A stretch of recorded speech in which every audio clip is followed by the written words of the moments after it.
നമസ്കാരം. ജെഎം ടോക്സിലേക്ക് സ്വാഗതം. നമ്മൾ സാധാരണ മന്ത്രിസഭാ പുനഃസംഘടന, ഉദ്യോഗസ്ഥതല പുനഃസംഘടന എന്നൊക്കെ കേൾക്കാറുണ്ട്. എന്നാൽ ഗവർണർ തല പുനഃസംഘടന എനിക്കൊന്ന് ആദ്യമായിട്ടാണെന്ന് തോന്നുന്നു. ഒരേ സമയം ഇന്ത്യയിലെ ഏകദേശം ഒരു അര ഡസനിലേറെ ഗവർണർമാരെ സ്ഥലം മാറ്റുകയോ രാജിവെപ്പിക്കുകയോ ഒക്കെ ചെയ്തിരിക്കുകയാണ്. ഇപ്പോൾ ഏറ്റവും അധികം ആളുകളുടെ ശ്രദ്ധ നേടിയത്, അല്ലെങ്കിൽ ഏറ്റവും അധികം ആളുകളെ അത്ഭുതസ്തബ്ധരാക്കിയത് ബംഗാൾ ഗവർണർ ആനന്ദ് ബോസിൻ്റെ രാജിയാണ്. ആനന്ദ് ബോസ് ഒരു ഗവർണർ എന്നുള്ള നിലയിൽ ബംഗാളിൽ വളരെ നല്ല ഒരു പ്രകടനമാണ് ഇതുവരെ കാഴ്ചവെച്ചുകൊണ്ടിരുന്നത്. നല്ല പ്രകടനം എന്ന് പറയുമ്പോൾ BJP സർക്കാരിൻ്റെ താല്പര്യത്തിനനുസൃതമായി അവിടുത്തെ മമതാ ബാനർജിയുടെ സർക്കാരുമായിട്ട്, തൃണമൂൽ കോൺഗ്രസ് എന്ന് പറയുന്ന പാർട്ടിയുമായിട്ടുമൊക്കെ നല്ല ഏറ്റുമുട്ടൽ നടത്തി BJPയുടെ ഒരു ഹീറോ ആയി നിൽക്കുന്ന ഒരു സമയത്താണ് അദ്ദേഹത്തെ മാറ്റുന്നത്. എന്നാൽ ഇതിനിടയിൽ ചില സംഭവങ്ങളുണ്ടായി. അടുത്ത കാലത്തായിട്ട് ശ്രീ ആനന്ദ് ബോസ് ഈ മമതാ ബാനർജിയുമായിട്ടുള്ള ഏറ്റുമുട്ടലിൽ ഒരു വെടിനിർത്തൽ പ്രഖ്യാപിച്ചു. അദ്ദേഹം മമതയുമായിട്ട് ഇപ്പോൾ കുറച്ചുകൂടി ഒരു ധാരണയിലോ ഒരു പരസ്പര സൗഹാർദ്ദത്തിലോ ഒക്കെയാണ് മുന്നോട്ട് പോകുന്നത്. ഒരുപക്ഷെ ബംഗാളിലെ BJPയെ സംബന്ധിച്ച്, പ്രത്യേകിച്ച് അവിടെ നിയമസഭാ തെരഞ്ഞെടുപ്പ് വരുന്ന സാഹചര്യത്തിൽ ബംഗാളിലെ BJP നേതാക്കളെ സംബന്ധിച്ച് അദ്ദേഹത്തിന് ഇപ്പോഴത്തെ നിലപാട് അത്ര തൃപ്തികരമായി തോന്നിയില്ല. ശ്രീ ആനന്ദ് ബോസുമായിട്ട് എനിക്ക് ദീർഘകാലത്തെ ബന്ധമുണ്ട്. ഞാൻ ചങ്ങനാശ്ശേരി SB കോളേജിൽ പഠിക്കുന്ന കാലത്ത് അദ്ദേഹം എൻ്റെ സീനിയർ വിദ്യാർത്ഥിയായിരുന്നു. അവിടെ അദ്ദേഹം MAക്ക് ഇംഗ്ലീഷിന് പഠിച്ചിരുന്ന കാലത്ത് ഞാനവിടെ ഡിഗ്രിക്ക് പഠിക്കുകയായിരുന്നു. അക്കാലം തൊട്ടേയുള്ള സൗഹൃദമുണ്ട് എനിക്ക് അദ്ദേഹവുമായിട്ട്. അദ്ദേഹത്തെ അതിനുശേഷം തിരുവനന്തപുരത്ത് മുഖ്യമന്ത്രി കരുണാകരൻ്റെ സെക്രട്ടറിയായി വീണ്ടും കാണുന്നു. IAS ഒക്കെ ലഭിച്ചതിന് ശേഷം പിന്നീട് ഇവിടെ പല പദവികളിലും അദ്ദേഹം സർക്കാരിൻ്റെ കാലത്തിരുന്നപ്പോൾ അദ്ദേഹവുമായിട്ട് വളരെ അടുത്ത ബന്ധമുണ്ടായിരുന്നു. ഏറ്റവും ഒടുവിൽ ഒരു 2 ആഴ്ച മുമ്പ് ഞാൻ ബംഗാളിൽ അദ്ദേഹത്തിൻ്റെ അതിഥിയായിട്ട് ബംഗാൾ രാജ്ഭവനിൽ ഏതാനും ദിവസമുണ്ടായിരുന്നു. അപ്പോൾ അദ്ദേഹവുമായിട്ട് സംസാരിച്ചപ്പോൾ എനിക്ക് അപ്പോൾ തന്നെ തോന്നിയിരുന്നു അദ്ദേഹം ഈ ഗവർണർ പദവിയിൽ അധികകാലം ഇനി തുടരാനുള്ളൊരു താല്പര്യമില്ല എന്ന് എനിക്ക് തന്നെ തോന്നിയിരുന്നു. അദ്ദേഹം ഒരിക്കലും ഒരു BJPയോ അല്ലെങ്കിൽ RSSO ഒന്നുമല്ല. പക്ഷേ അദ്ദേഹത്തിൻ്റെ പ്രാഗൽഭ്യം കണ്ട് ഞാൻ മനസ്സിലാക്കുന്നത് ഈ BJP സർക്കാരിൻ്റെ അവർ നടപ്പാക്കിയ പല ജനകീയ പദ്ധതികളും, അല്ലെങ്കിൽ വിജയിച്ച പല ജനകീയ പദ്ധതികളുടെയും പിന്നിൽ ആനന്ദ് ബോസിൻ്റെ ആശയങ്ങളും ആസൂത്രണവും ഒക്കെ ഉണ്ടായിരുന്നു. അതിൻ്റെ ഒരു അംഗീകാരമായിട്ടാണ് അദ്ദേഹത്തെ ബംഗാളിലെ ഗവർണറാക്കിയതെന്നാണ് ഞാൻ കരുതുന്നത്. പക്ഷേ അദ്ദേഹം തുടക്കത്തിൽ ബംഗാളിലെ മന്ത്രിസഭയുമായിട്ട്, അല്ലെങ്കിൽ ബംഗാളിലെ മമതാ ബാനർജിയുമായിട്ട് ഒരു നല്ല ബന്ധത്തിലാണ് പോയത്. എന്നാൽ BJPക്ക് അതൊട്ടും ഹിതകരമായി തോന്നിയിട്ടില്ല. അദ്ദേഹത്തെ ഈ രീതിയിൽ പോരാ എന്ന് ഒരുപക്ഷെ ആവശ്യപ്പെട്ടുണ്ടാവും. പിന്നീട് അദ്ദേഹം നാം കാണുന്നത് മമതാ ബാനർജിയുമായിട്ട് വലിയൊരു ഏറ്റുമുട്ടൽ നടത്തുന്നതും, ആ ഏറ്റുമുട്ടലിൽ അത് മമതയുടെ സ്വഭാവം നമുക്കറിയാം. മമത ഒന്നും ഒട്ടും വിട്ടുകൊടുക്കുന്ന ആളല്ല. മമത തിരിച്ച് ഗവർണർക്കെതിരെയും വലിയൊരു പോരാട്ടം നടത്തി. അപ്പോൾ ആ ഒരു പോരാട്ടത്തിൻ്റെ ഒരു പരിണാമത്തിലാണ് എനിക്ക് തോന്നുന്നത് ഒരു 6 മാസമായിട്ട് ഒരു വെടിനിർത്തൽ പോലെ, അല്ലെങ്കിൽ ഒരു മമതാ ബാനർജിയും CV ആനന്ദ് ബോസും ഗവർണറും തമ്മിൽ കുറച്ചൊക്കെ ഒരു ധാരണയിലും സ്നേഹത്തിലുമൊക്കെയാണ് പോയിരുന്നത്.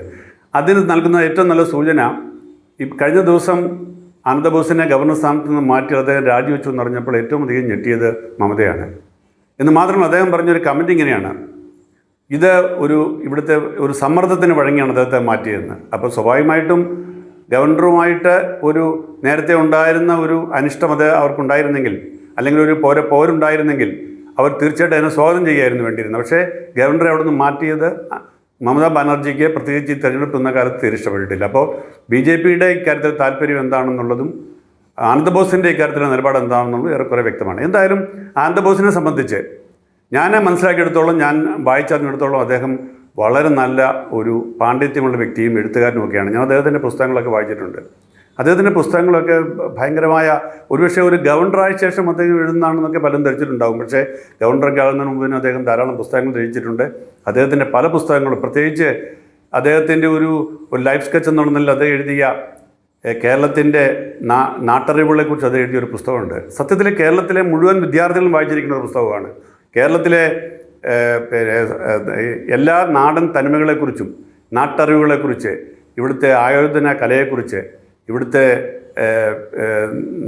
നാടൻ ചികിത്സയെക്കുറിച്ച്, ഇവിടുത്തെ ഔഷധ സസ്യങ്ങളെക്കുറിച്ച്, പിന്നെ ഇവിടുത്തെ നാടൻ കലാരൂപങ്ങളെക്കുറിച്ച്, ഇവിടുത്തെ പ്രകൃതിയെക്കുറിച്ച് എന്ന് വേണ്ട എല്ലാ വിഷയത്തെക്കുറിച്ചും വളരെ സമഗ്രമായിട്ട് വളരെ ആഴത്തിലുള്ള പഠനങ്ങളാണ് അദ്ദേഹത്തിൻ്റെ ആ പുസ്തകത്തിലെ ലേഖനങ്ങൾ എന്നുള്ളത് വായിച്ച് മാത്രം മനസ്സിലാക്കേണ്ട ഒരു കാര്യമാണ്. അപ്പം ഞാൻ പറഞ്ഞത് അത്രമാത്രം അറിവുള്ള പാണ്ഡിത്യമുള്ള എഴുതാൻ കഴിയുന്ന ഒരാൾ, അദ്ദേഹം കുറച്ചു കാലം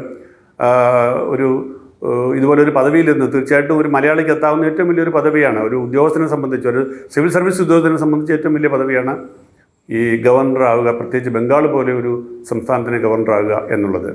അദ്ദേഹത്തിനെ മാറ്റിയത് വളരെ അപ്രതീക്ഷിതമായിട്ട്, പ്രത്യേകിച്ച് ഇന്ന് രാഷ്ട്രപതി ദ്രൗപദി മുർമു ബംഗാൾ സന്ദർശിക്കുന്ന അവസരത്തിൽ, പ്രത്യേകിച്ച് ഡാർജിലിംഗിൽ അവർ സന്ദർശനം നടത്തുന്ന അവസരത്തിൽ വളരെ പെട്ടെന്ന് ഇന്നലെ അദ്ദേഹത്തെ മാറ്റിയത് മാത്രമാണ് ഒരു അനുചിതമായി തോന്നിയത്. ബാക്കി എല്ലാ കാര്യത്തിലും അദ്ദേഹം 3.5 വർഷം ബംഗാളിൻ്റെ ഗവർണറായിരുന്നു. അദ്ദേഹം BJPക്ക് വേണ്ടിയിട്ട് അദ്ദേഹത്തിൻ്റെ ദൗത്യം കൊണ്ട് പൂർത്തിയാക്കി. അതേസമയം തന്നെ അദ്ദേഹത്തിന് ഇനിയും സ്വന്തമായിട്ട് ചെയ്യാൻ കഴിയുന്ന ഒട്ടേറെ കാര്യങ്ങളുണ്ട്. അത് ചെയ്യുമ്പോൾ ഇദ്ദേഹം കേരളത്തിലേക്ക് തെരഞ്ഞെടുപ്പിൽ മത്സരിക്കാൻ വരുന്നു എന്നൊരു അഭ്യൂഹമുണ്ട്. പക്ഷേ ഞാൻ അതൊരിക്കലും കരുതുന്നില്ല അദ്ദേഹം അങ്ങനെ ഒരു കാര്യത്തിന് മുതിരുമെന്ന് എനിക്ക് തോന്നുന്നില്ല. കാരണം ഇവിടെ വന്ന് ഇനി ഒരു MLA ആയാൽ പോലും അദ്ദേഹത്തെ സംബന്ധിച്ച് അതിനൊരു വലിയൊരു പ്രസക്തി ഉണ്ടെന്ന് തോന്നുന്നില്ല. നേരെ മറിച്ച് അദ്ദേഹം പിന്നെ രാജ്യസഭാ മെമ്പറൊക്കെ ആവുകയോ അല്ലെങ്കിൽ കേന്ദ്രത്തിൽ മന്ത്രിയൊക്കെ ചെയ്യാനുള്ള തീരുമാനമാണെങ്കിൽ പാർട്ടി നടത്തുന്നതെങ്കിൽ അത് കുറച്ചുകൂടെ അദ്ദേഹത്തിന് നല്ലതാണ്. പക്ഷേ അല്ലെങ്കിൽ അദ്ദേഹത്തെ സംബന്ധിച്ച് അദ്ദേഹത്തിന് എഴുത്തും പ്രഭാഷണവും തന്നെ, കാരണം അദ്ദേഹം അങ്ങേറ്റം പ്രഗത്ഭനായ ഒരു പ്രഭാഷകനാണ്. SB കോളേജിൽ പഠിക്കുന്ന കാലത്ത് അദ്ദേഹത്തിൻ്റെ ആ ഒരു പ്രഭാഷണ ചാതുര്യം കണ്ട് അദ്ദേഹത്തിൻ്റെ അക്കാലത്ത് തന്നെ അദ്ദേഹം ധാരാളം വായിക്കുമായിരുന്നു. SB കോളേജിൽ ഞാൻ പോയി SB കോളേജ് ലൈബ്രറിയിലെ പുസ്തകങ്ങളുടെ ലിസ്റ്റ്, നമ്മൾ പുസ്തകം എടുക്കുമ്പോൾ അവിടെ ലിസ്റ്റ് അവിടെ എഴുതി വയ്ക്കും. ആ ലിസ്റ്റിനകത്ത് ആനന്ദ് ബോസിൻ്റെ പേരുകൾ ധാരാളം ഞാൻ കണ്ടിട്ടുണ്ട്. കാരണം അദ്ദേഹം എത്രമാത്രം വായിക്കുമായിരുന്നു എന്നുള്ളൊരു ഉദാഹരണമാണ്. അദ്ദേഹത്തിൻ്റെ എഴുത്തിനകത്ത് അദ്ദേഹത്തിൻ്റെ വായനയുടെ സംസ്ഥാന തലത്തിൽ മാത്രമല്ല, ദേശീയ തലത്തിൽ മാത്രമല്ല, രാജ്യാന്തര തലത്തിലുള്ള അദ്ദേഹത്തിൻ്റെ വായനയുടെ പരപ്പ് ഞാൻ പലപ്പോഴും കണ്ടിട്ടുണ്ട്. അപ്പം അദ്ദേഹത്തെ സംബന്ധിച്ച് അദ്ദേഹം BJPയുടെ കൂടെ നിന്നു എന്നുള്ളതിനപ്പുറത്തേക്ക് അദ്ദേഹം ഒരു BJPക്കാരനോ അല്ലെങ്കിൽ ഒരു RSകാരനാണ് എന്ന് എനിക്ക് തോന്നിയിട്ടില്ല. അപ്പോൾ മലയാളിയെ സംബന്ധിച്ച് അദ്ദേഹത്തെ എത്തിയ ഈ പദവി അഭിമാനാർഹമാണ്. അതുകൊണ്ട് ഇനി അദ്ദേഹത്തിനെ സംബന്ധിച്ച് അദ്ദേഹം എന്ത് ചെയ്യാൻ പോകുന്നു എന്നുള്ളത് മാത്രമാണ് ഇനി അറിയാനുള്ളത്.